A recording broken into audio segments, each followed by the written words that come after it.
Hello and welcome to the Wisden Cricket Weekly podcast. Cricket is trying to crack America. We'll chat through what that means and how that might affect our precious English summer.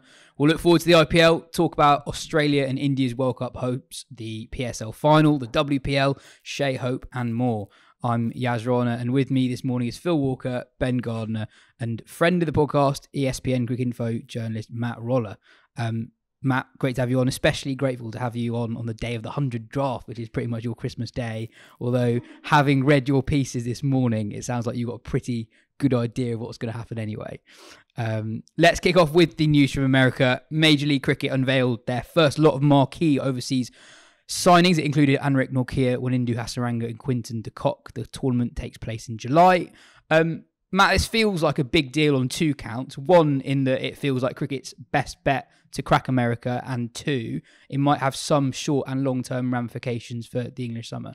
Yeah, it's something that's been talked about for a little while, but I think until you get to the point where you actually see Mahela Jayawardene and Stephen Fleming in a room and over in the US, you see the IPL team identities unveiled and you see things sort of start to look like a proper cricket tournament, that you think this is probably going to happen and this might actually have some pretty significant ramifications. As you say, I think one of the things English cricket has been quite lucky with generally around franchise cricket is that the majority of leagues, obviously the IPL is the main exception, but the majority of leagues take place in the English winter, so it hasn't really, beyond the sort of elite level players, really posed that much of an issue.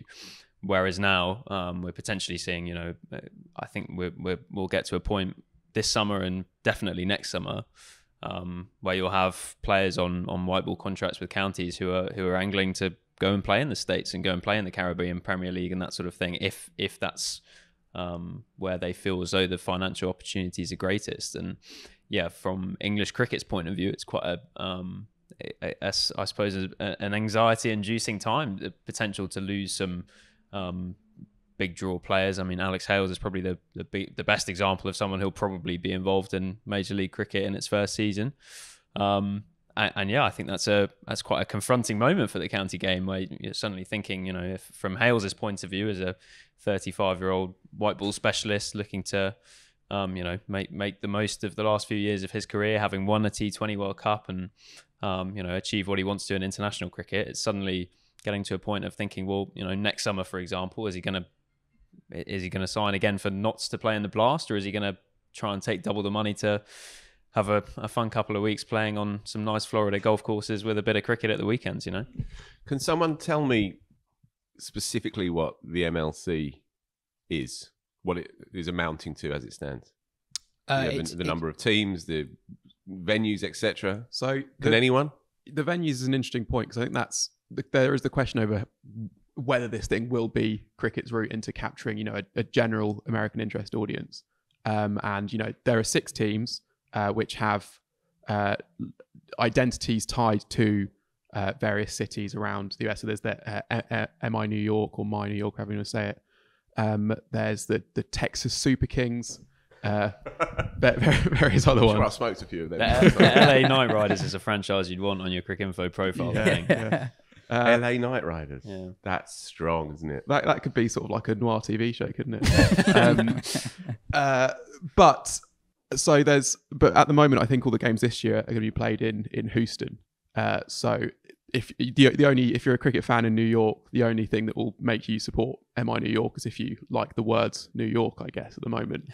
I think it's hoped that will change in the future, and that will be that if you do have like a sort of traveling circus where you have some games played in New York, some games played in LA, some in San Francisco, or wherever else, maybe that is something that could attract more of a general audience. But for now, it's there are teams with identities, but it's a tournament being played basically in a hub in Houston, where the whole thing is kind of being run we have a problem out of. Yeah, and I think it was actually launched at the Space Center. That was where the draft was held. Yeah, and on 2023, I get what you were saying, Matt, but in 2023 it only clashes with finals day from an English summer point of view, and a couple of rounds of of the county championship. I guess it's what happens long term. I'm quite interested. We had one question specifically on the 100. Cody asked, with the creation of the MLC and big names like Stark and Norkia opting out with bigger contracts available in America, where does that leave the 100? And how likely is it that private enterprises are introduced to increase salary pots? And I guess Norkia, I think you wrote in your piece, Norkia is being paid pretty much the same in America as he would have been in the 100, but for playing less cricket. Fast bowler's going to take that, isn't he? It's still regrettable though if that is the case. I mean, I assume that the money would be clearly right. I'm coming at this quite cold. That's pretty self-evident. But I assume the money would be double, triple what they'd be getting even for the top bracket, 120 grand from the 100. If it's equivalent, then it's almost even more of a smash in the face for the 100, right? Because if you're a player like Norkia, I mean, it's not like he's bowling constantly in 100 cricket anyway. So you're choosing, in effect, you're sort of saying the 100 really has no credibility, right? If you're tossing a coin between playing in America or playing in England, and there's only a tiny discrepancy between the number of balls that he's going to be bowling, right, over the course of those few weeks. So he's basically saying there's very little kudos, very little credibility, very little heft in his mind for the 100 compared to some latest ruse over the other side of the Atlantic. I think the biggest sort of fear for the 100 from that point of view would be that you can double up quite nicely if you do Major League Cricket, then have a week or two off, and then go and play in the CPL in mid-August. So that might, in time, like a pretty nice summer. sound like a pretty good option, rather than potentially spending 3 months here playing for a couple of different teams. One in I the thought you were past, going to pick one out there, so, and lose the whole region. But yeah, I think I do think in time it will become an issue. I think we've seen a lot of players have registered for the 100 draft. It's still something that leading overseas players want to play in if their schedule permits. I think the issue is going to be probably not this year so much, but in 2 or 3 years' time, if Major League Cricket takes off, if it becomes, rather than what it is at the moment, which I think is going to be, I think it's literally 5 games per team plus then the knockouts across 2 weeks. So it's a pretty good gig if you can just play a couple of games a week, and then that's basically it. But yeah, if it becomes a 3 or 4 week tournament and suddenly the salaries sort of reflect that and increase with the length of the tournament, then suddenly it becomes a bit more of a concern, I think. I think it's quite an optimistic hope, and I don't really know how it happens, but I wonder if there's a way where counties can sort of make these franchise T20 leagues almost understand their importance in the whole thing, right? Like we saw this over the winter. A lot of these leagues that are happening kind of wouldn't really work if county cricket wasn't the way it was. Like what you had, like close to 100, I think, English players playing in various different competitions all over the winter. And without that kind of strength of talent, like those competitions would be far weaker. And I guess you'd hope it would get to a stage where it's not just counties talking to players saying like, okay, we'll release you for this much, and maybe we don't pay you for that bit of time and you go and earn loads of money, but actually counties sort of like maybe they have to get paid a release fee or something by some of these tournaments. Northampton be the feeder school for KKR or something. Yeah, exactly. Yeah. I mean, genuinely. I think the problem with it is that just the time of the year, because obviously the reason that a lot of those county players are so attractive is because they're not playing any cricket. So I think what you will see now is that the South African, New Zealand, Australian players who sometimes can't play in the leagues that the England players do play in over the winter because they're in their own domestic season will now go to CPL and Major League because of the factors in their winter, and will have the opportunity to play, I would expect anyway. Yeah, I guess, but I do also feel there's just a stronger strength in depth in England just because there are the 18 teams. Like you see the Big Bash when the Australian Test players are not in there, and that is can be quite a low quality tournament at times, in a way that the 100, even when the Test players weren't available, was still of a high quality, I would say. And the Blast, I think, would reflect that as well. In general, obviously you do get some weak Blast sides, and there's not an endless pool as we see in the One Day Cup when all the players are kind of unavailable and you're sort of dredging from whatever club side or county third 11 you can find, that sort of thing. But I do think that there is just like I don't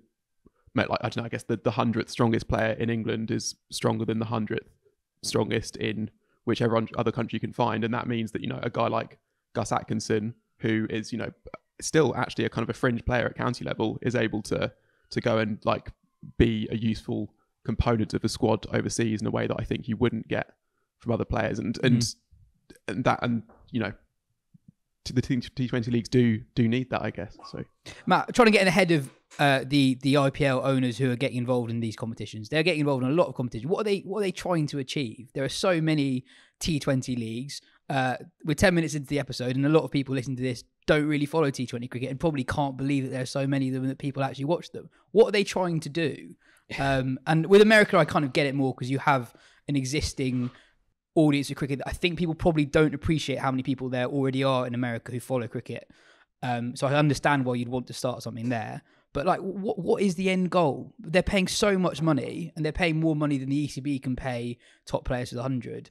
We know where the money's coming from, but are they just hemorrhaging this money? Like, surely some of these tournaments must lose so much with what they're paying players. Yeah, it's a really interesting question, and I think it's also really interesting to sort of track how different franchises have gone about it completely differently in terms of the sort of explosion, I guess, in leagues over the last however long.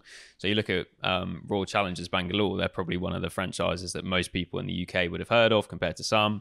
They've obviously been an established brand for a long period of time. They were one of the inception teams at the IPL.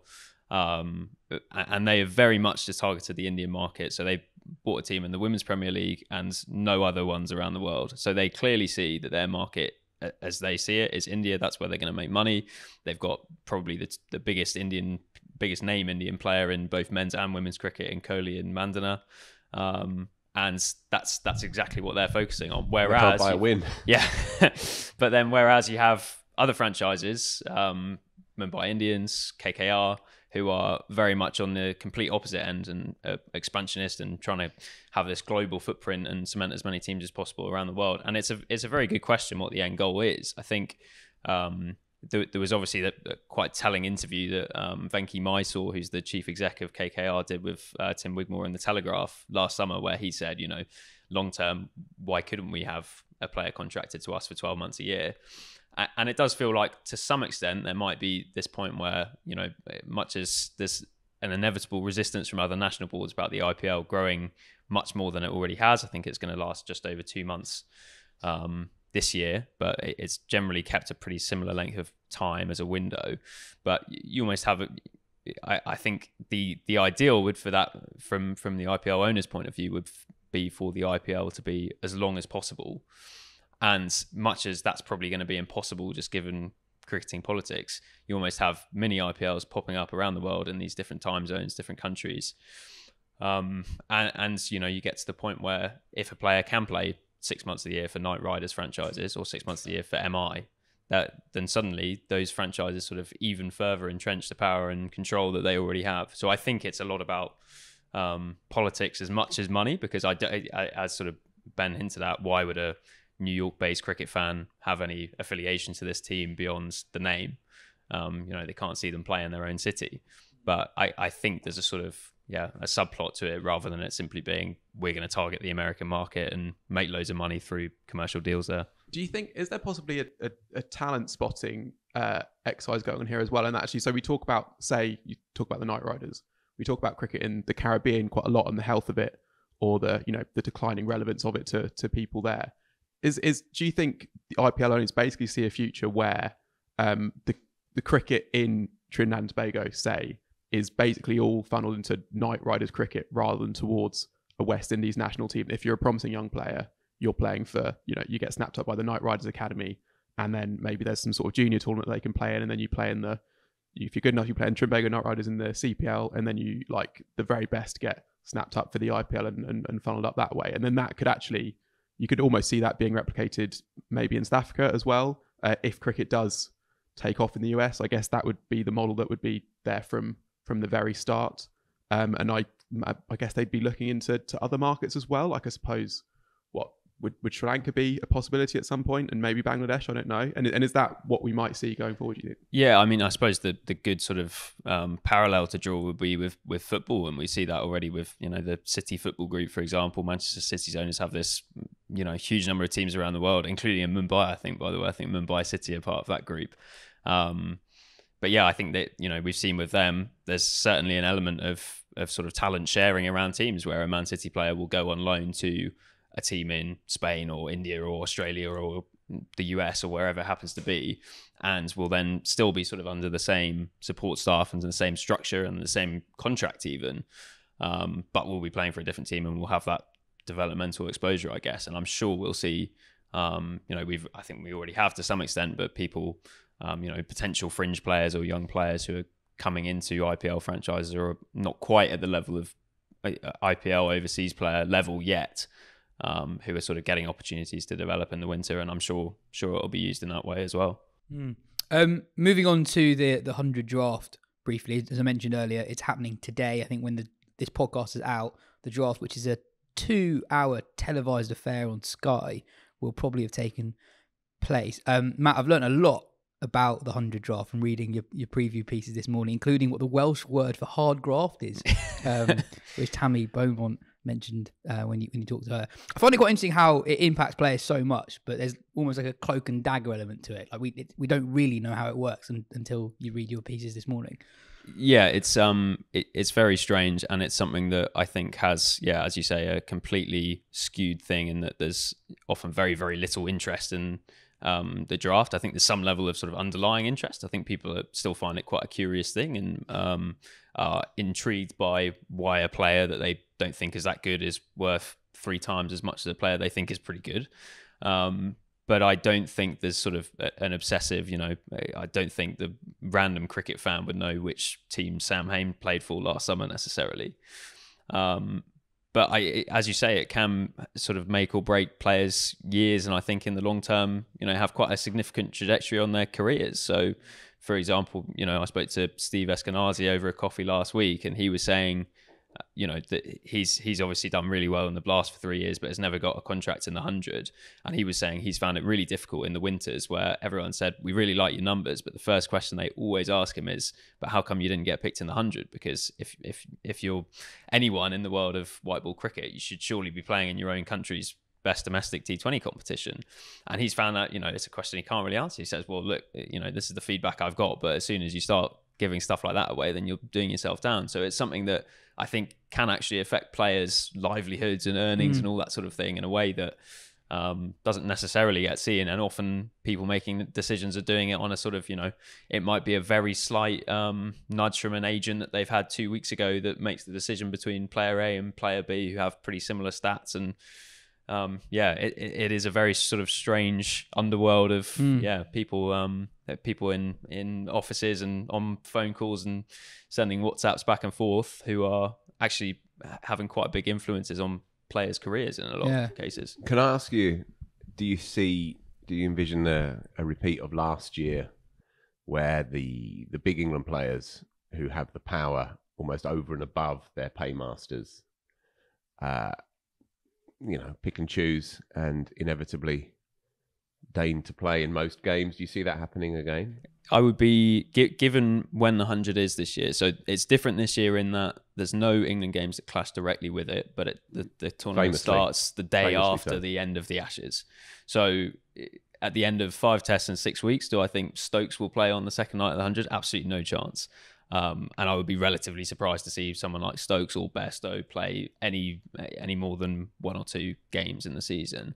I think where it is different this year is that for players like, say, Harry Brook or Ben Duckett or someone like that, who don't have central contracts, or players who feel as though they have something to prove in white ball cricket, like a Crawley or a Pope or someone like that, I think they might potentially have a few days off after the Ashes and then actually throw themselves into it because the money's good and they feel as though it's a good showcase, a good platform. Ollie Pope would play 24 hours after the denouement here. He'd be out there again. Can't get enough of it. Roll out of the dressing room. In brackets, massive brackets, Daniel Lawrence, captain of London Spirit.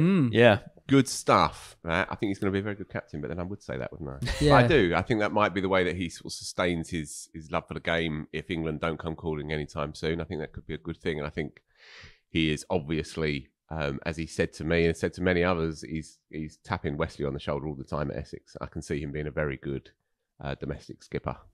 And England will need another ODI number 4 at some point as well, if Milan is likely to be in that spot for the World Cup. And if Dan Lawrence has a good summer, he'll be in that mix along with everyone else. Along with everyone else. Yeah, sure. Yeah, along with loads and loads of others. But, there's a lot like, isn't there? As everyone knows. On drafts in general, do you think they'll be phased out at some point? Because I was thinking, when with what we're talking about with IPL sides or IPL franchises owning lots of players and then wanting to have that continuity between teams. Drafts and auctions act against that. Like, you lose control over who you can sign and that sort of thing. And especially that's what struck me most reading your piece with the Ben Duckett thing. He has a team he wants to go to, but they're third or fourth in the running order, and someone else could just kind of ruin his summer by saying, yeah, actually we'll have you, kind of thing.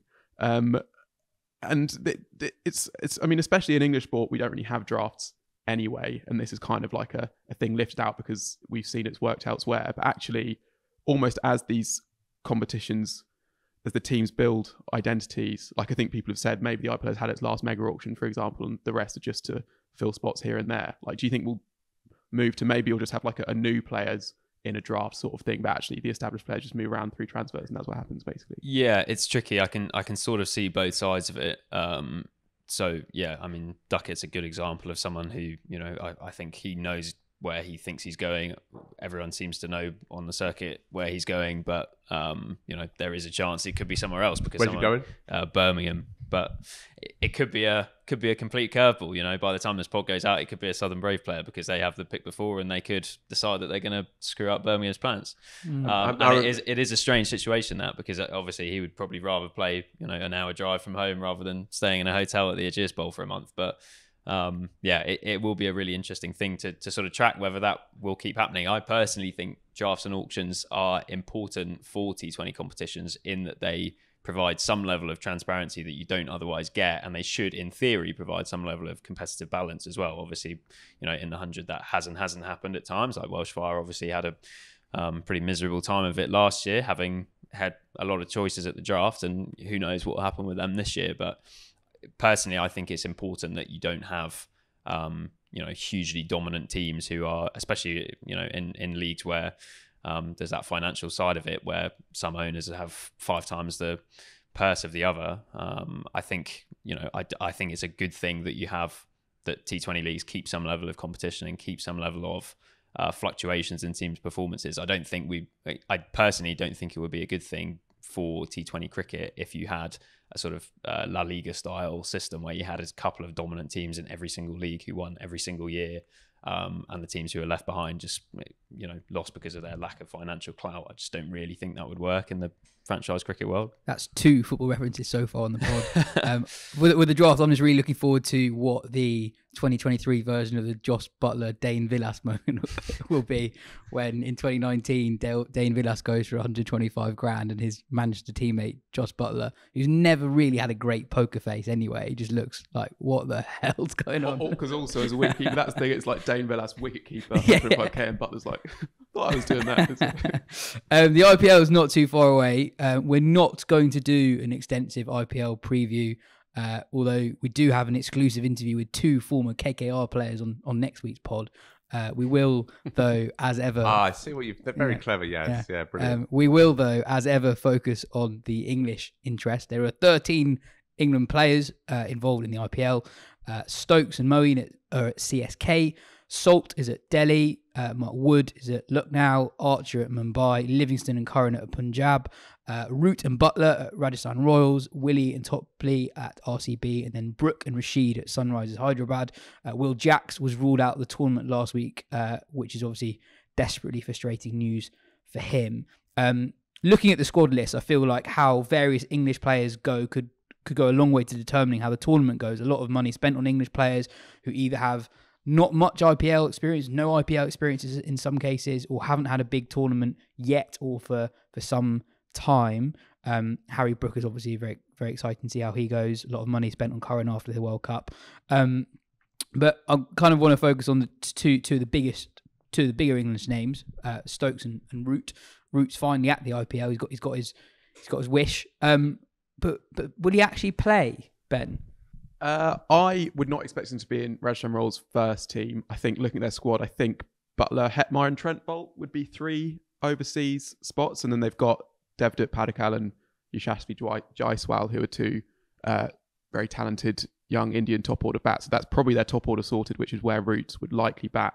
So I'd expect Donovan Ferreira or Jason Holder to fill out their overseas quota in the 11, especially with Butler, with the role he takes in the IPL as more of an anchor type thing, which is what you'd think you'd have Root in there to do, and especially with two guys there who are consistent but not, explosive exactly. I think, he's there if Hetmyer loses form, Root might come in, and it's possible as well that Root could make quite a good sort of impromptu finisher kind of thing. It's not out of the question that good players find a way to fulfill a role you wouldn't originally expect. So I guess I'd probably be surprised if he doesn't play at all, but I'd also be surprised if he played more than like a third of their games, I think.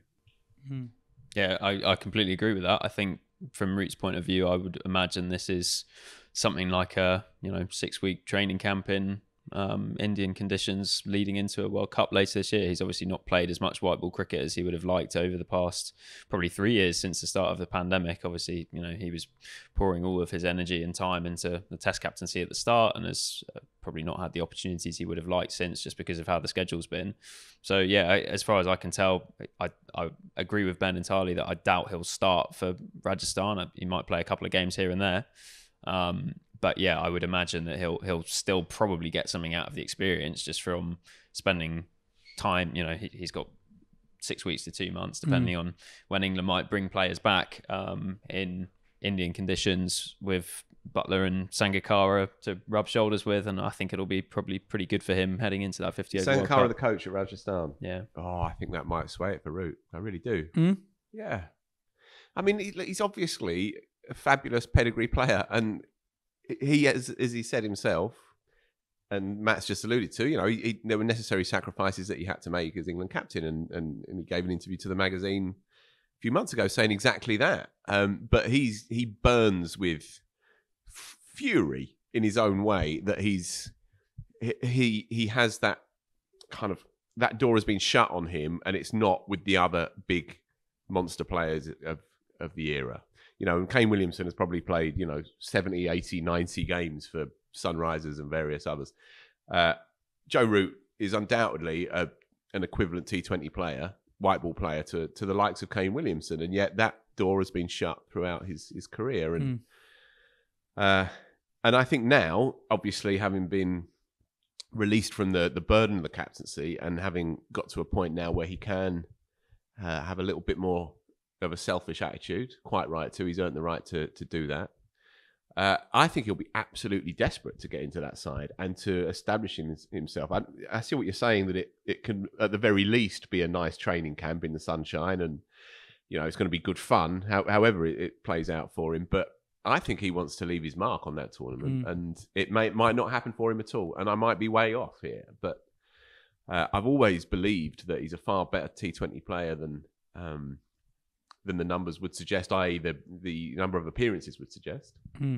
And yeah, if Sanga's there, I can see that he's going to look for someone at 3 or 4 to sit in, do the job, go at 130 rather than Hetmyer's 150 every couple of weeks. And I can see it happening. I think the other thing that works in his favour is that the tournament is going back to the more traditional structure of moving around the country, and with various venues and conditions coming into play. I can see that if you turn up at the Chennai Super Kings Stadium or whatever, and you see that it's going to turn a bit because they prepared that for Jadeja, etc., then you might want to extend the batting order, and then Root's bowling also comes into play. You can sort of pick him there as an all-rounder, as a guy who can sort of make a 40-ball 50 that gets you up to a defendable 140 in certain conditions, and that is going to be much more of a factor in this tournament than in the last couple of seasons.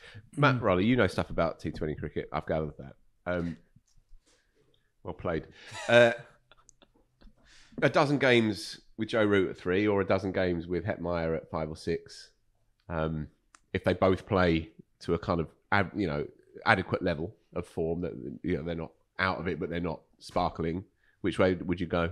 Hetmyer. Would you? Yeah, I think he's done enough over the last couple of years. I think especially last year he was really, really good for Rajasthan. I understand that he's a bit mercurial maybe compared to Root, but I think I would expect him to have a much bigger impact on the tournament. Ball as well, right? In the last 5 overs, yeah. It's about the other players in the squad as well. Like if you pick Root there, then you're leaving out one of Padikkal or Jaiswal at number 3. Yeah, you've already got Samson as well. Exactly. So your domestic batters are really good. So you're probably not going to use 3 overseas players. Yeah. He's not going to play. Well, scrap it. I'm very excited. I'm excited about Stokes and Dhoni combining at Chennai. Stokes has hasn't scored a run in the IPL for 3 years. He played one game in 2021 and basically didn't do anything. Phil, that's a tantalising prospect. Stokes working in cahoots with Dhoni on pitches that might be particularly suited to their brand of cricket. That should be good to watch at the very least. Yeah, and he probably owes the IPL a little bit, Stokes, because as you say, in some ways it made him as a world star, but he's been quite quiet, quite subdued when he has played, and obviously hasn't played that much anyway, as you say, the last 3 years. But he remains in that top bracket. The amount of money that has been spent on him. Just talking about the Duckett thing earlier, Stokes told me, and no doubt would have told 100 other people, that he was definitely going to a franchise that he didn't go to. And 24 hours later, he woke up and he was a super giant, whatever they were called, the Pune side from then. But he was absolutely sure he was going to somewhere else, and told everybody that night, woke up expecting to be one thing and found out he was going to be a super giant instead.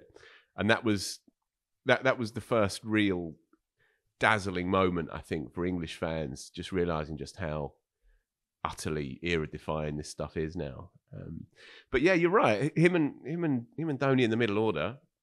I assume Stokes would bat 4 or 5. I mean, when talking about that Pune year, when he was a bit in and out, but he made that amazing 100, didn't he? When they were 4 down for not many. Him and Dhoni were the engine room in that side. But then he also opened up for Rajasthan a couple of times as well. So I assume he'll be in the middle order.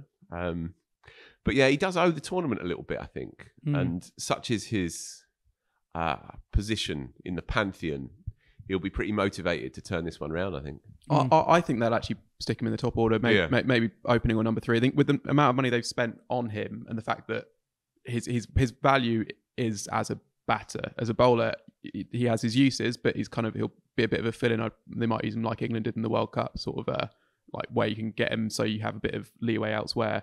But I would not be at all surprised if he is Chennai Super Kings' full-time captain by the time the season ends. I mean, Dhoni tried to leave it last season, then Jadeja didn't have a good time, so Dhoni came back in. And in terms of the captaincy, I don't think he's afraid of, if he sees a viable successor, of just like hopping out in like a weirdly low-key way, a bit like he did with the Test captaincy. There have been people suggesting that's what's being groomed, and I think if it's going okay, they might just do that. But I think Dhoni's the only wicketkeeper in the squad is the only thing, so Dhoni will have to stick around. He can't retire altogether. But yeah, the big question is Stokes' knee, isn't it? I mean, it was bizarre with that series in New Zealand, the sort of constant backdrop where Stokes, I think, admitted he has a diagnosis on exactly what's wrong with him. He's not sharing it with anyone.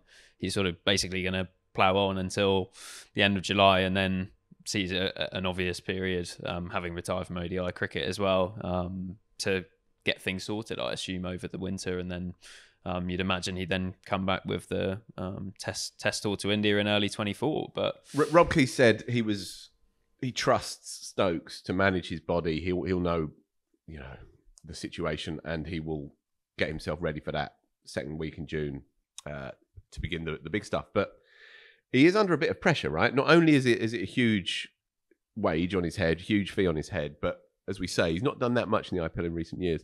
And if he isn't there as a bowler, as a proper all-rounder, and he does have to manage the knee, even in the field as well, then suddenly that puts a lot of pressure on him as a batter, and he's not probably a top-end T20 batter, right? The numbers would suggest that he is a little bit up and down, and obviously he's a big match player, but there would be pressure on him, I think, if he can't bowl. And even if he does bowl, there's pressure on him as well, because if we're watching back home and his bosses are watching, and we're only really thinking, well, I'm only really thinking about making sure he's okay for June. And if he's tearing in Stokes under lights as he does, forgetting everything else except the moment, the visceral moment of that game at that time, and he has to change its direction, and the knee is, clicking, but the adrenaline is pumping, then he's under pressure whether he does or he doesn't. Yeah, it will be so interesting. And I think, you've seen this, McCullum was sort of saying through that New Zealand series, he trusts Fleming to make sure that everything's fine. He trusts the CSK medical staff, play there himself. But then it's,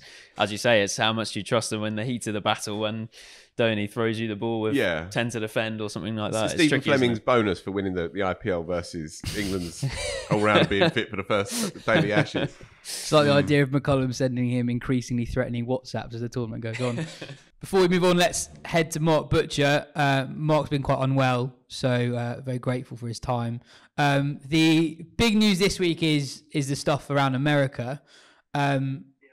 It sounds like centrally contracted England players won't be allowed to go for 2023. That doesn't mean an awful lot because there's not much of an overlap. But how do you see that changing down the line, when particularly for people who don't have central contracts? Well, I mean, the overlapping situation is interesting. I mean, as we've seen with things like the CPL, the IPL, even the PCL, they always tend to be movable feasts, don't they? There's very few tournaments that end up sort of set in a particular window in such a way as the 100 is perhaps for us, or the Big Bash is for Australia. And so that what seems to be relatively unobtrusive in 2023 might land right slap bang in the middle of the 100 next year, say, or something even more important. So, look, the difficulty is, unless you are contracted by the board, then there's not a great deal that people can do. I mean, you know, your county, your blast salary, for example, for players who might be on white ball only contracts, could very easily get blown out of the water with a combination of, Major League Cricket and perhaps then the CPL afterwards. And if you've gone down the road of wanting to play white ball cricket only, then it might be more attractive to do both of those things. With a break somewhere in the States than it is to sort of come back, do a few weeks in the 100 and then go back off again. It's basically the biggest nightmare that English cricket has, is that the one thing that it has in its favour above and beyond everything else, which is the Northern Hemisphere summer, suddenly gets eroded at both ends and in the middle by a Caribbean Premier League at one end, the IPL at the beginning, and then lots and lots of Indian money flying into a new league in the States, and then all bets are off. You know, in the past, we've been a little bit critical of India of overprotecting their players to the extent where, you know, if you're an IPL player, then you don't play anywhere else. But that's the end of it. But you can understand as to why that becomes a very attractive proposition if all of a sudden your window is under attack from everywhere. And not necessarily just about the window of time, but the amount of money that's available for the players to earn, and that's the bottom line with it all, isn't it? If the purses are huge, I mean, I'm sort of looking at the team purses for the MLC this year are $1 million, right, and 800,000 of that can be allocated to overseas players. Now, the overseas players don't go into the draft. They have arrangements that are made sort of outside of the draft. And so for the sort of like the top American players, I think their top bracket is something like 75,000 US or something, which for the players coming from overseas is next to nothing. But the big pot lies with the overseas pot. And therefore, there are going to be a lot of guys, not just from England, but from all over the place, who are going to be looking at that competition and thinking, well, you know, is my financial future, is the way that I'm setting out my calendar year as a white ball player for hire, do I get better value for going there and skipping out maybe the blast or skipping a bit of the 100, whatever it might be, in order to kind of maximise the time that I'm out there playing and the amount of money I'm earning for it. I've seen some suggestions saying that counties should block players, if possible, going over. But so many English players now play white ball cricket overseas who are miles away from getting a central contract, and they're miles away from England selection. And the possibility is you earn money there, quite a lot of money for a very short tournament, whereas your county deal is it's decent money, but it's not huge money, and it's for playing a lot of cricket. How do you think counties should handle it? Because it's a difficult one, because you want players to earn as much money as possible and be financially secure, but at the same time, like you spent so much time developing these players. Do you just let them go during the county season? I don't know. It's going to be a difficult one. I mean, Keezy and I had this very conversation, didn't we? And neither of us could solve it because, you can say to players, no, you can't go, no, you can't go and earn the money. So then they retire, retire from playing whatever format it is that you don't want them to miss out on, and you lose them altogether. It's a really, really tough one. It's unbelievably tough, and the difficulty is that you can't. The county cricket can't suddenly find pots of gold where they're able to kind of induce their players not to go off and earn this money elsewhere. Their budgets are pretty much static. And so if somebody does, if the offers come in and they are, if you get somebody offers you $250,000 to go and play 3 or 4 weeks in Texas or whatever it might be, it blows your county contract out the water. For the whole summer. It's really, really hard. I honestly, there is the terrifying thing that if you lose, if the one thing that the English cricket has, which is its northern hemisphere summer, if that becomes something that is no longer a jewel in the crown, then what does it have? What do you have beyond being able to pay your centrally contracted players a lot of money to represent England? The 100 itself, that competition has been more about trying to shore up the finances of the game overall. That competition is not putting big money in the players' pockets. And I can hear the fans sitting out there going, "Well, hang on a second. What about us? What about the people that pay to watch it and all this kind of stuff?" And it's all the players all get really well looked after in comparison to normal people anyway. And again, I can't offer much in the way of in the way of sort of solace, because if the people who are doing the work are being offered more money to do it elsewhere, what do you expect them to do? Have you got any ideas?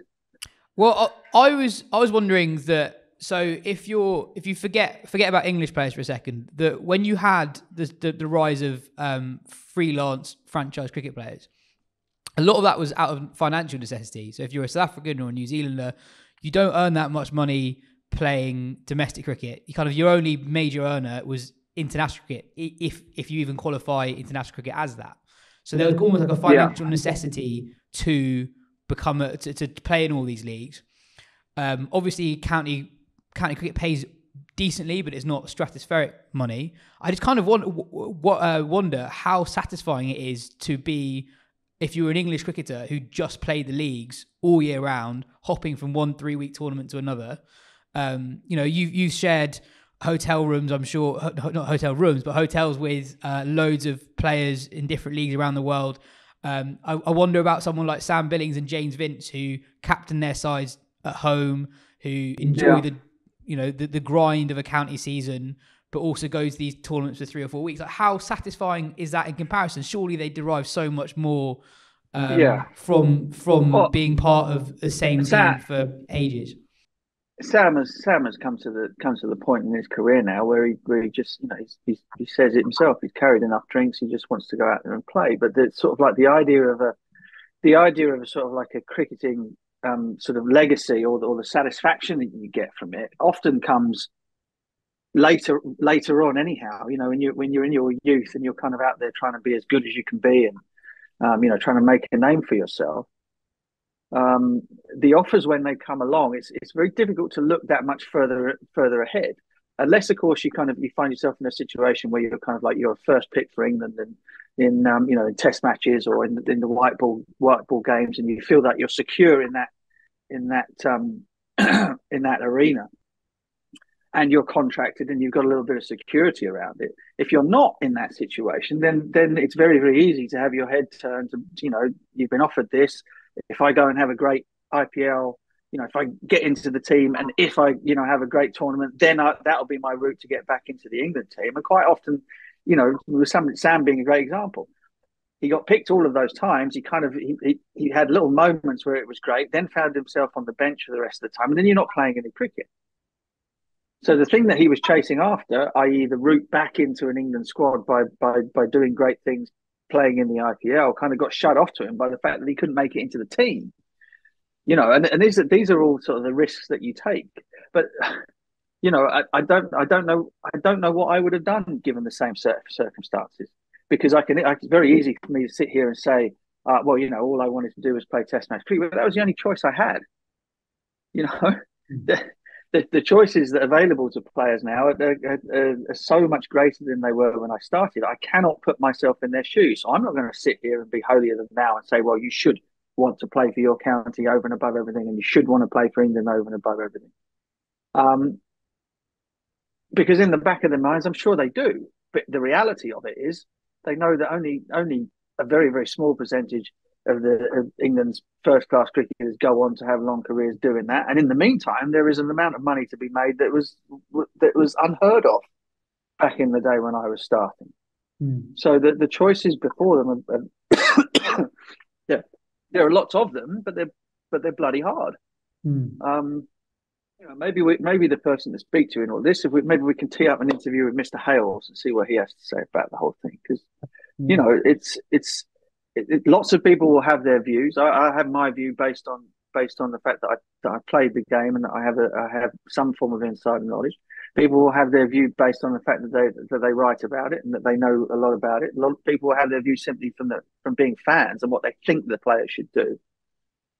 But you want to hear it from somebody that kind of has had to weigh up all of these decisions and actually make real life calls that will affect them, not just while they're playing, but into their retirement. And I know enough stories of players.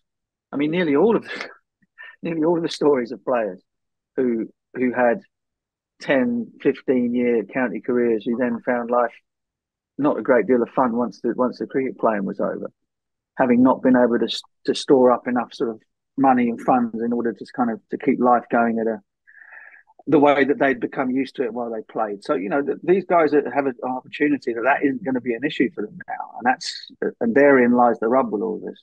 Yeah, I was going to ask actually, how much did you talk about kind of anxieties about your post cricket career when you were still in the dressing room? I know that you did a lot of media work while you're still playing. So I guess that's slightly different, but I mean, players, obviously the money is different now, but players must still be worried about, I do this thing until I'm between 33 and 40, but I have no idea what I'm doing after that. That must be something that occupies a lot of players' minds.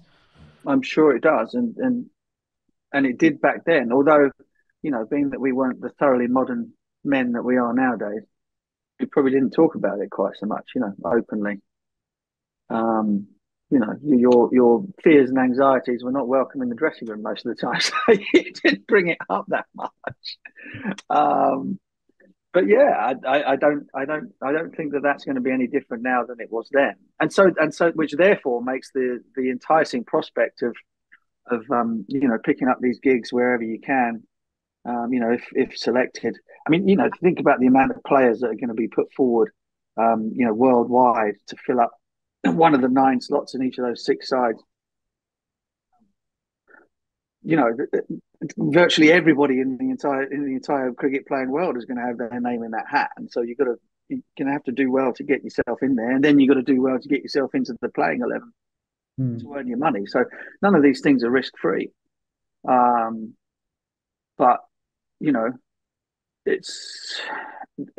there are choices there, and the amounts of money for relatively short periods of time are eye-watering, really, in cricketing terms.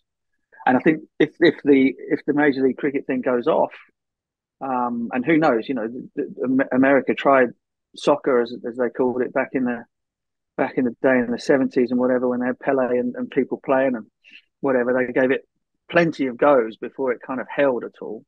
You never know; it might hold this time. You've got the massive Indian diaspora over there. You've got Mumbai Indians, Chennai Super Kings, Kolkata Knight Riders all throwing money that way, and they tend not to fail, those guys now. And so there's a very good chance that it might hold first time. And if it does, then wow, then look out. Things are going to look even more different in 3 or 4 years' time than they have done over the last 3 or 4 years. Yeah, I always think there's like an element of desperation whenever cricket talks about trying to crack America. It's like, please like us, please like us. Whereas, I don't think they think about us that much. Anyway, lots to ponder, obviously. Cheers for your time, Butch, and catch you next week. Next up, Matt's favourite podcast ad. Tom Hickson of Smithfield is an award-winning online premium butcher that specialises in supplying the finest produce from around the world. With their exceptional selection of superb cuts, supplying high-end London and Mayfair restaurants, hotels and pitmasters across the UK, you can indulge in restaurant-quality meat delivered straight to your doorstep. Tom Hickson's carefully sourced ranges of Wagyu beef, Iberico pork, New Zealand lamb and free-range poultry from the best suppliers worldwide.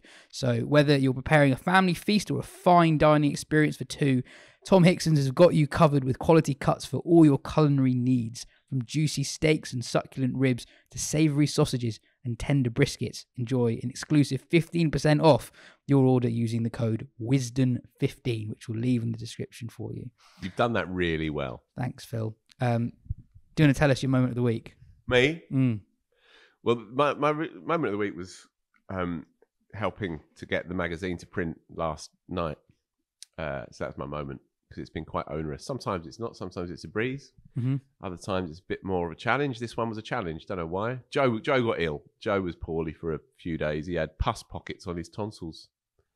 I don't think he wanted to share that. I don't know. I imagine it is what it is. I merely report from the field. He's had the opportunity to share that and hasn't on the pod. Jim's got glandular fever. Joe, the designer, went away. It's just been a tough one. So you've had to do some work for once. So I've had to really pull out all the stops, Ben. Yeah. Which is, against my better nature. But anyway, it's been quite a tough one, but rewarding. It's a really, really good magazine. We'll talk about it next week. But the Ollie Robinson piece, yes. I know. I'm coming to it. I did think, has he forgotten what he said his moment of the week was? How often must you think that? Yeah. But Ollie I've Robinson. got it up here. So I spoke to Ollie Robinson in a hip-ish Hove coffee shop on Friday. Same place I interviewed Sarah Taylor a couple of years ago. And I'd never met him before. And we had about an hour and a bit or so. He just picked up his daughter from nursery, dropped her off at home, and then popped up for a chat. And it was quite an interesting and revealing conversation, really. As I said, I didn't know what to expect. He's quite an enigmatic figure, really. He obviously had that day in capital letters, the debut that turned hellish, when, at lunch he was an England cricketer and taking wickets on his test debut, and by the evening he was handed a piece of paper and had to deliver a statement to the press about historical tweets of a ugly, racist, homophobic nature and so on. The spectre of that was in our interview, and he knew it was coming, and I obviously had to speak to him about it, and he didn't duck it, and it almost felt like he wanted to talk about it, just as he did to Vish, who did a piece for the Almanac when he was slightly contentiously made one of the 5 cricketers of the year. You can go listen to the episode with Lawrence and Butch. Lawrence Booth, colleague of ours, of course, at Wisden, selected him as one of the 5, and Mark Butcher, challenged him on it. And you can understand both points of view on that. But anyway, it could have been, considering I didn't know him, it could have been quite a tricky conversation, really. And it could have been a sort of a spiky sort of affair, possibly. Understandably, you don't want to be reminded or remembered for something that has happened 2 years ago. And then, of course, there was, I think, 8-9 years gap between the tweets and then being unearthed into the public domain. Nonetheless, he was very, very frank, very blunt, very upfront about it all, and he's not lacking for self-awareness, and he's not lacking for intelligence. So we covered off that, but we also, I asked him about the technical minutiae of bowling in particular, because he's basically he's one of the most skillful bowlers in the world, and kind of has been from day one. Anderson said after. Well, in the middle of the New Zealand tour, he said he's the best bowler in the squad now. And he might. It's interesting, actually, because I talk about Anderson in the article, and Robinson talks very fondly of Anderson. Anderson has almost taken Robinson under his wing a little bit, I think, and I think he is his pet project.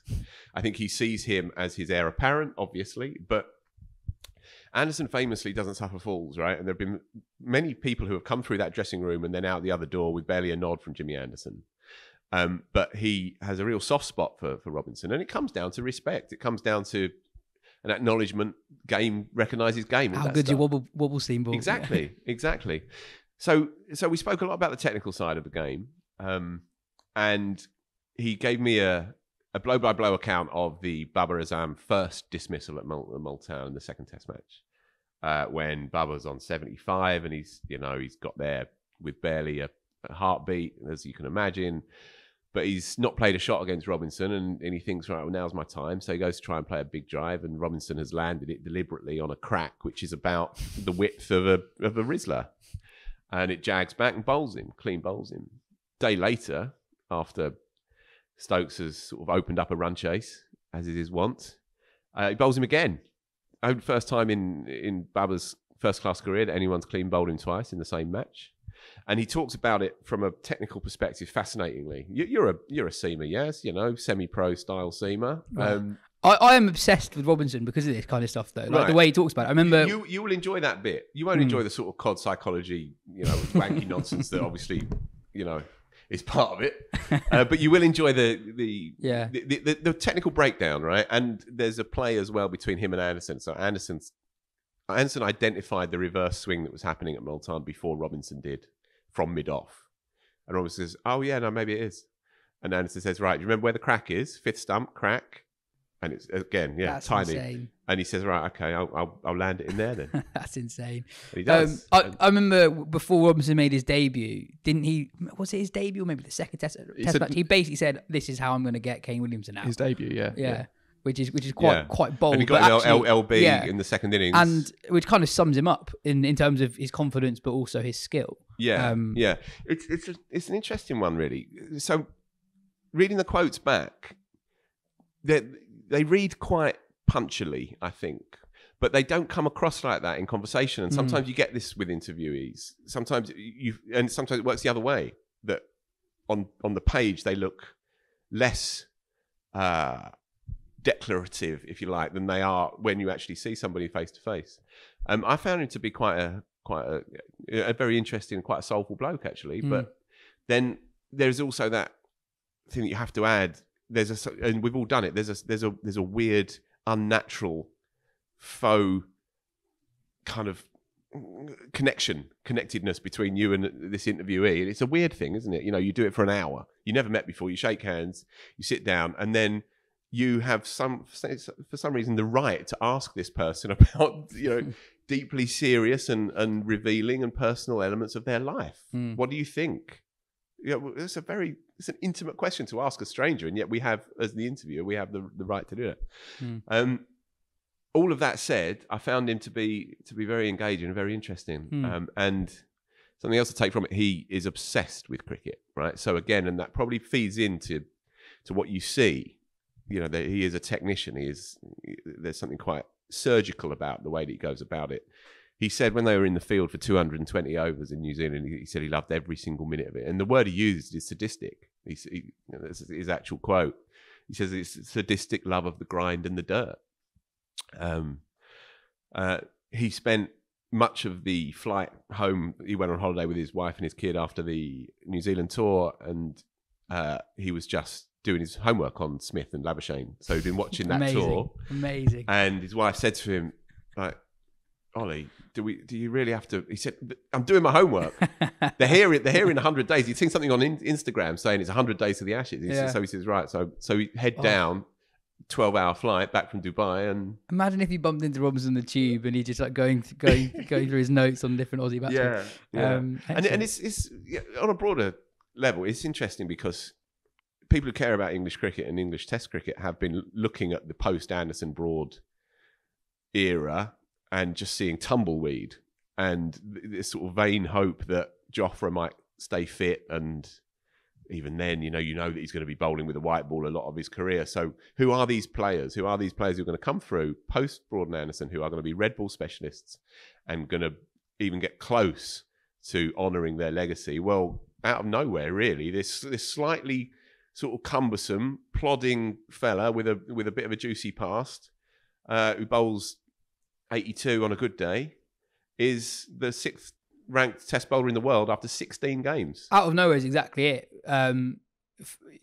for a long time you had people who were earmarked as future Anderson Broad replacements from quite a young age, and it didn't quite work out for them. And then out of nowhere, Robinson, just by averaging 12 in Division 2 for 5 years, ends up being the guy. Yeah, his numbers are ridiculous. Yeah, they are totally ridiculous. Across all red ball cricket, his numbers are absolutely absurd. And wherever he's played as well.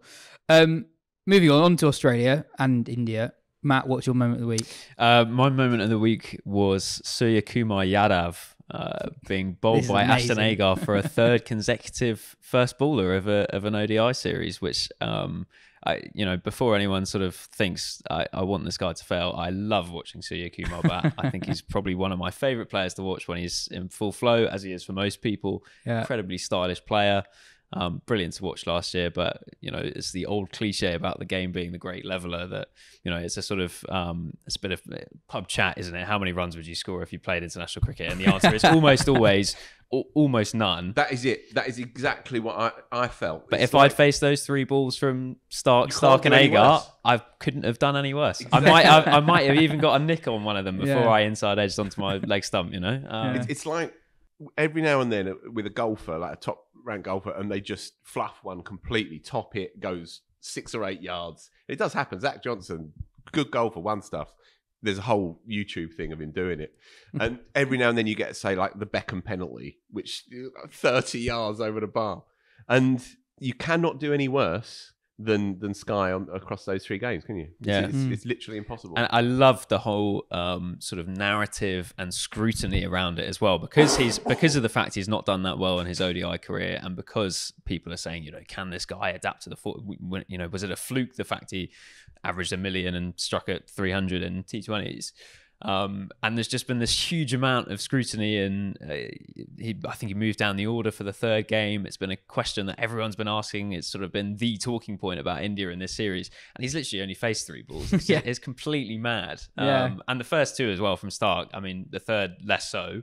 It's just sort of, I think it might have skidded through a bit. Trying to cut half volley. Yeah. But the first 2 were seriously good balls, and I think it just sort of summed up quite nicely the whole sort of over-analysis that we can sometimes get drawn into in cricket. And that, as you say, literally any clubby in the park, anyone who'd never held a bat before couldn't have done any worse than one of the great players in the world. I thought it was just a lovely moment. Yeah, he's just not facing enough balls to say he's out of nick. And it's what Mark Waugh said when he famously got 4 noughts in a row in Test cricket. He said, well, who knows, I'm in form or out form, because I'm not there long enough. Australia won that series 2-1. Mitch Marsh scored runs at the top of the order for Australia. Not totally clear what that means for the makeup of their 11 for the World Cup. David Warner batted at 4 in that final game, having missed the first 2 through injury. Ben Keshav, thoughts on India's ODI setup in a home World Cup year, because it's not giving us Indian fans the same confidence England would have had in 2019. And now with 2 back-to-back series losses against Bangladesh away and Australia at home, it's certainly exposed some loopholes, especially in the middle order like 2019. I get what Matt's saying on how we can't draw too firm a conclusion on Sky's potential in ODI cricket from this series, but I feel like it's a bit like with England that ODI number 5s and maybe even 6s have to be a lot more versatile than T20 finishers. I know that Sky's more than just a T20 finisher, but it's not worked out for him in ODIs yet, in a kind of similar way to England with Livingston. Yeah, and I guess there's also the thing with Sky is that he's actually not still quite, never been really first choice in ODIs, even with his T20 form, because India just have such a wealth of options. I think if everyone was fit, he actually would be maybe just on the fringes of that squad, even, because you'd have Pant, in my opinion, should be a lock in that middle order, and Shreyas Iyer has a brilliant early record as well. And you've got guys like Sanju Samson kicking around as well. I guess Sky's probably ahead of Samson in the queue, but the other 2 I think would probably be ahead of him, and that will only be more the case after this. And they're both injured, but I mean, I will certainly be back for the World Cup. I actually think the question for India is more over their general batting approach and their top order in particular. I think they it seemed like the openers were attacking a lot more than they normally, or than they used to. The India model heading into 2019 World Cup was that Dhawan, Rohit and Kohli would just get all of their runs, would kind of not completely block out the new ball, but they would be hoping that one of them would get 100 each time and aim for sort of 330, and then look to defend that with their excellent bowling attack. And I guess, I don't know, maybe that with Bumrah's fitness being a bit less certain, that bowling attack is slightly weaker, I suppose. So they might feel they need a bit more batting to compensate for it. But they've attacked a lot more. And against the quality of bowling that Australia had, especially Mitchell Starc was just phenomenal with the new ball this series. They weren't good enough to do it. And I think if I were India, I would actually think that the best thing you can do is just to try and get up to that sort of that defendable total, which is often still a pretty hefty total, especially when you get to a World Cup knockout game. And it's worth saying also, it wasn't that their issue in the World Cup last time wasn't that they attacked too much. Maybe you could say the top order was so consistent that their middle and lower order hadn't had the practice. But I don't think the solution to that is for your top order to just throw away their wickets, I guess. So yeah, there are a few questions there, but I still imagine that they'll be able to sort them out come World Cup time. And the other thing as well is that whenever India get knocked out of a World Cup, having dominated bilateral cricket in between times, the fans say, we don't care at all about these bilaterals. We just want to win World Cups. And then India start losing a couple of bilaterals. It's like, oh no, the world's crashing down. This is awful kind of thing. So. I don't know what it means, but Shubman Gill hit a really nice shot, didn't he, in the third game? I spent 2 days, felt like it, 2 minutes in this office. So we have adjacent offices. I'm in the grown-up office next door, and then you lot fiddle around in here. Came in and we saw one ball together, didn't we? Yes. Yeah. And it was obscene what he did, and it's gone right in there, locked in there now in the brain. I'll never forget that shot. It's hard to explain it, but it's the economy of movement again, isn't it? With Gill, he does it almost like a pastiche of Sharma. He's almost sort of out Sharma-ing Sharma, and it's that little short arm flick jab thing. It was off Starc over mid wicket for 6, straight seaming in as he does into middle and off. Slightly fuller of length than he'd ideally want, but then often that cleans players up anyway.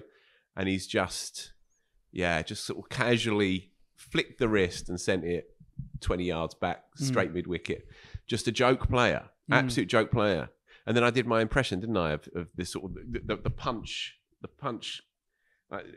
When he controls it inside himself, it's just that ridiculous shot that he plays against all quicks, where it's barely even more than a forward block.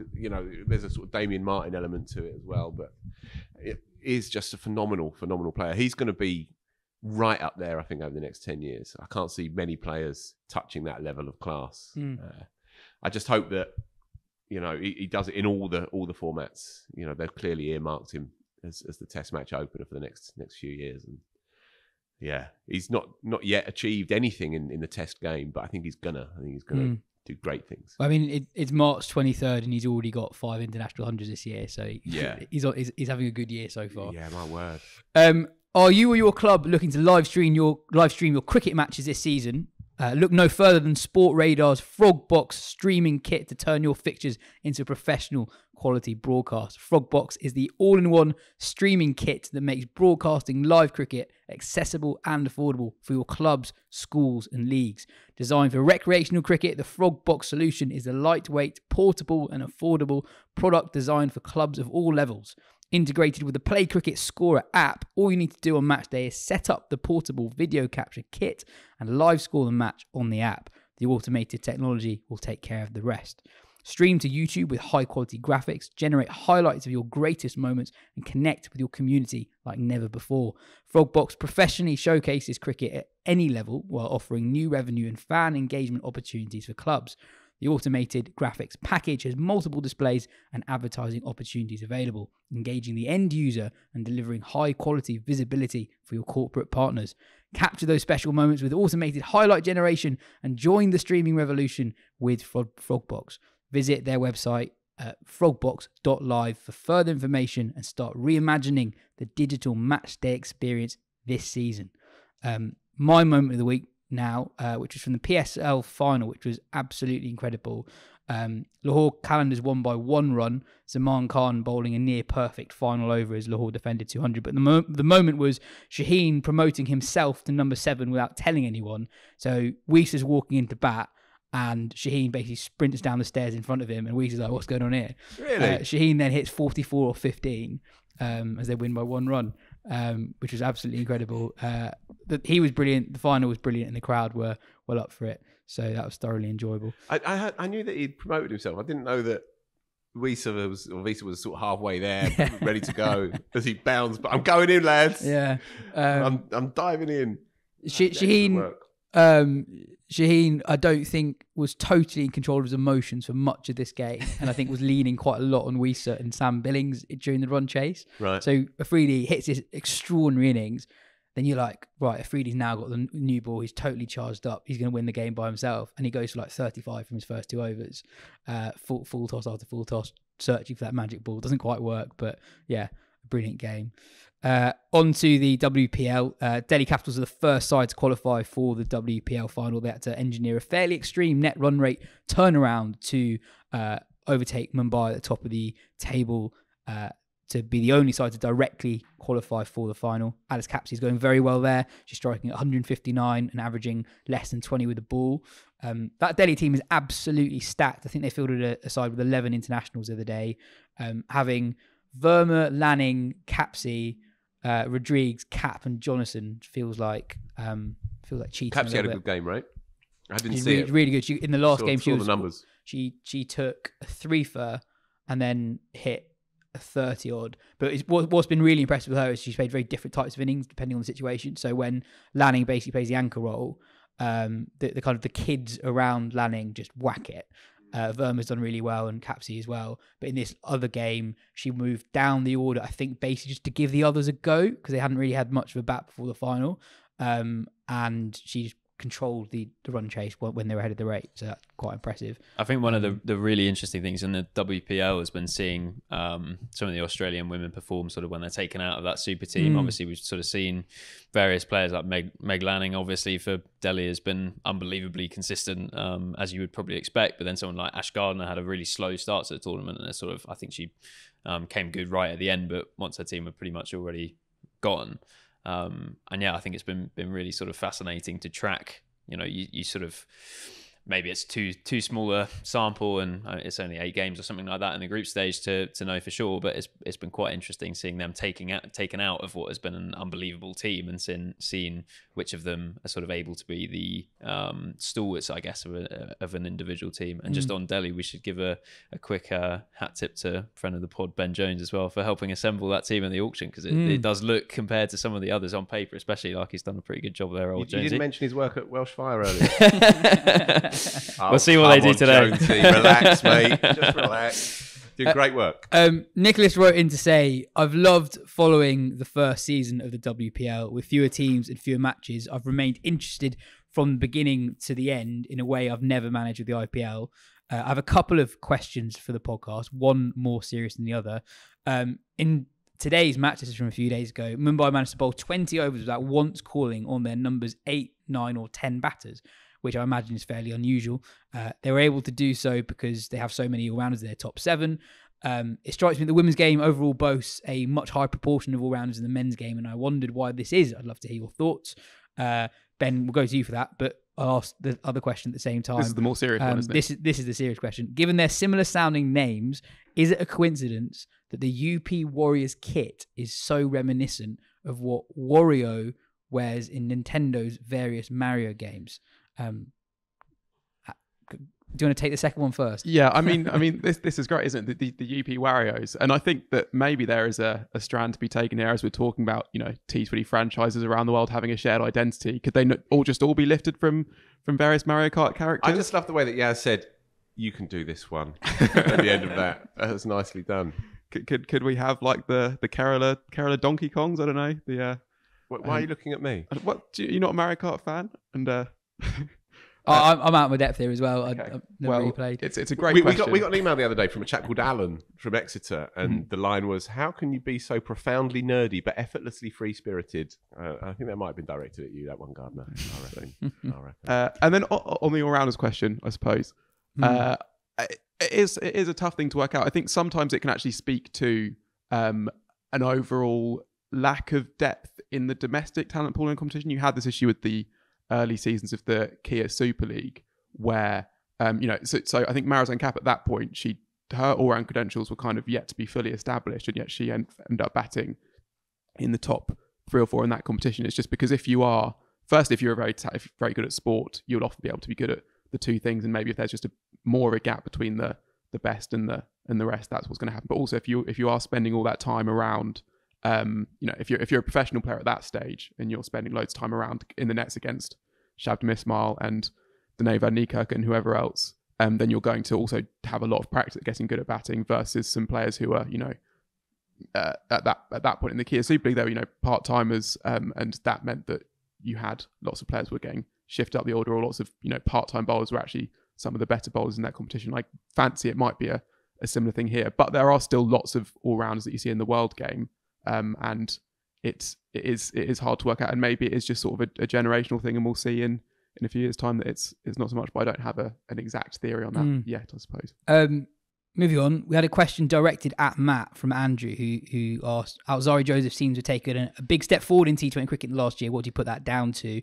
South Africa played West Indies in an ODI series this week. Temba Bavuma scored 100 in the first game. Shai Hope scored 100. We had a question about him moving down to 4, which worked quite well so far. And Heinrich Klaasen hit the 4th fastest ODI 100 for South Africa in the series finale. But Matt, very quickly on Alzari Joseph, why has he got better? Yeah, well, it's a good question. I mean, I think he was someone who came into the West Indies setup at a very young age and hasn't necessarily always found it that easy. But it's just been really interesting the last 12 months just how much more T20 cricket he's played. I don't think he'd played a T20 international until about I think maybe midway through last year. And then did pretty well at the T20 World Cup. I mean, in terms of raw attributes, he's got pretty much everything you want. He's very tall. Gets it down there quick, a lot of bounce. He's pretty much an ideal T20 bowler. So and never celebrates. Yeah, absolutely marvelous. So as much as anything, I think it's more that it makes a lot more sense that he's succeeding than it did when he was struggling to me. But yeah, he looks like a really, really talented bowler, and I guess the key for West Indies is making sure that he sort of stays available and fit in all 3 formats, and still gets the opportunity to go off and play for Gujarat and earn his money as well. I've watched hardly any cricket in the last week, as you can tell, but I did see Brandon King get 70 odd opening the batting in the first ODI, I think it was. He looked like a really good player. Again, as often with West Indies players, the record numbers wise doesn't really jump out at you, but he's 28-year-old Jamaican lad, and he was around the under-19 setup, so he's known to the game in the West Indies, but he's only recently sort of emerged from the pack. It was a runnable 70. He was very unlucky the way that he got out, just angling one to third man, got an inside edge onto the stumps, and he looks like a really good player, I thought. And they fancy him up top as well. I like having Hope down at 4. I think it suits his game more. He doesn't need to. He's not the quickest of scorers, but him, you see how well Root does in the middle orders. It's actually, you're asking him to perform a similar role there, and it allows you to pick someone like King up. It's a mystery, isn't it, what happened to Hope as a Test player? Really. So averaged 25 from 38 games with 200s in one match at Leeds, and yet just couldn't crack it. And he's made 14 ODI hundreds. I mean, similar to playing in a very technically orthodox sort of way. To me, a similar mystery is how Markram has played 48 ODIs. He's not scored 100 yet and averages 28. Yeah, he should be the dream ODI top order bat, but it's still not worked out for him there. Great news on Bavuma, by the way. A shout out to, I hate that phrase. Get rid of that. Get rid of that. A nod to Dan Gallen's thing in The Guardian on him. I don't know if you read that or not, that was awesome. but it was very good indeed. Good writer is Dan, and he tackles tricky subjects, and he does them well with a bit of courage. And it chimed with what we've been talking about on this podcast before. There's a murkiness around some of the discourse, I think, with Temba Bavuma, and it's a difficult thing to address, but certainly it's undeserved when you look at what he's done for South African cricket in the last 2 or 3 years. And he's got great dignity and intelligence and a lot of class as a player, and it's now beginning to show. That 170 odd in the Test match was a very significant moment for him personally, but also symbolically. And then to follow it up with 140 odd from 110 balls or something, whatever it was in that ODI the other day, it's great to see. And hopefully people can now start recognising that he's a good player. He's a proper good player. Forget all the rest. He's a very good player. Yeah. And also hasn't got the opportunities he probably deserves in ODI cricket. He's got a brilliant ODI record and hasn't actually played that much of it. Averages 50, right? Yeah. Another very good player, Gerald Coetzee, who's only quick. 22, bowls 92 miles per hour, got good slow balls. He's good. Yeah, you wouldn't fancy that. Would not fancy that. New Zealand thumped Sri Lanka in the second test of that series, which means that Chris Hill with Sri Lanka finished 4th in the World Test Championship. Ben, very quickly, what's your moment of the week? Well, we're talking about the most skillful bowlers in the world, and from the looks of 3 balls that went semi-viral on Twitter, Darren Bravo's got to be right up there. He's barely bowled in his career before today. He's taken 4 first-class, or before this game, taken 4 first-class wickets, and it's 32, I think.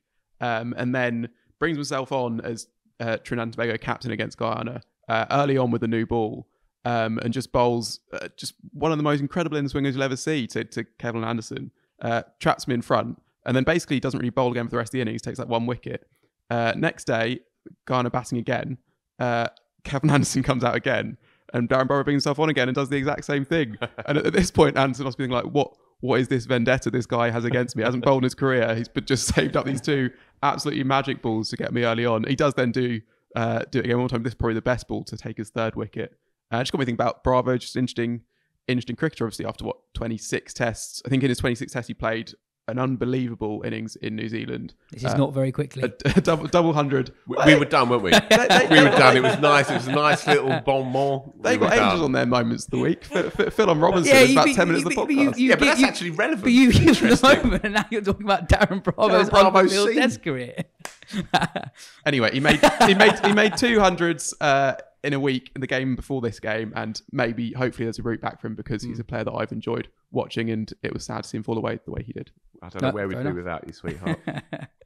Some other news this week: Tim Payne has retired from professional cricket. Not time for Tim Payne's retirement. But that was 2 seconds. Tim Payne's rights of man. And then Aleem Dar. This broke me. Aleem Dar has stepped back from the ICC's elite panel of umpires. Stop it. He's only 54, so he's got, in my eyes, he's got his best umpiring years ahead of him. He's also in peak physical condition. I remember I was in Pakistan for the T20 series in September that England played out there, and Aleem, I spotted him. He basically, those sort of smartwatches or fitness watches. I think I can only assume to get his steps up. Basically spent a long time at the Move and Pick Hotel in Karachi, marching up and down the side of the swimming pool, and then occasionally challenging the travelling press to games of table tennis. He's practicing just walking to square leg and back. What an image. Also on umpires, there's a very funny moment in the South Africa West Indies ODI the other day where a decision given out on the field. Was it out on the field? Out on the field, Erasmus is the umpire, goes upstairs, and during the long pause for the broadcaster to get Hawkeye on screen, Mark Nicholas is filling time, and Mark Nicholas says, "I promise you, he's one of the great umpires in the game's history." They said with total sincerity, and then the ball mister starts by absolutely miles. The timing was absolutely brilliant. Oh boy, what would we do without bilateral cricket? Tim writes in to say, not a question, but on the European Cricket League, I too was duped into watching what I thought was the final on a different day. The TV guide said it was the final, but it was only the Group F final or something. It's still going on. So my moment of the week last week, I think, was that I spent a portion of my Saturday evening watching what I thought was the European Cricket League final. It turns out it wasn't the final. It was the Group D final. That's excellent. Spent more time on Yaz's moment of the week last week than on my week this week. Let it go. I'll let it go now. Yeah. This is thrilling stuff. I was going to read the entirety of the email that Phil referenced earlier from our friend Alex, who wrote in say, "This is the first time I've written to a podcast, and I listened to thousands of them. Unbelievably, the reason that I finally felt an urge to engage is your response to a clearly devoted listener having a little Aussie whinge about the occasional football reference. I think it summed up why I love you all so much. This is amazing. How can you be so profoundly nerdy but effortlessly free-spirited? The sensible option was to apologise and promise to focus exclusively on the cricket, but no, you made me laugh, and as a football obsessive with a cricket bit on the side, I was delighted that you, like me, can find room in your hearts for both. Bitching at football's overbearing presence isn't going to help. We all know that football is a bit overexposed and overhyped. It can't help but really matter too much to many of us. The contrast for me is one of cricket's joys. I'm currently in that sweet spot where wins are great, but most defeats are pretty easy to shrug off." Yeah, you try being a Spurs fan, pal. Thanks again for some great listening. That was very, very kind words. Thanks for writing in. And finally, a word for Ashley Chandrasinghe. 21 years old. He's currently batting in the Sheffield Shield final for Victoria, where Victoria have ended day one on 194 for 8. Chandrasinghe opened the batting, and he's finished day one not out on 46 of 266 balls. That's he hasn't marvellous. even got to his 50, and he's been at the crease for a full 90 overs, no rain delays or anything. They got the full allocation of overs in. So a truly remarkable effort from Chandrasinghe there. But that is pretty much it for today's show. As I said, we're not going to do a full IPL preview, but we will be doing 2 county preview-ish shows over the next 2 weeks. So get your questions in ahead of them. Thanks, Phil. Thanks, Matt. Thanks, Ben. This has been the Wisden Cricket Weekly podcast. We'll be back early next week.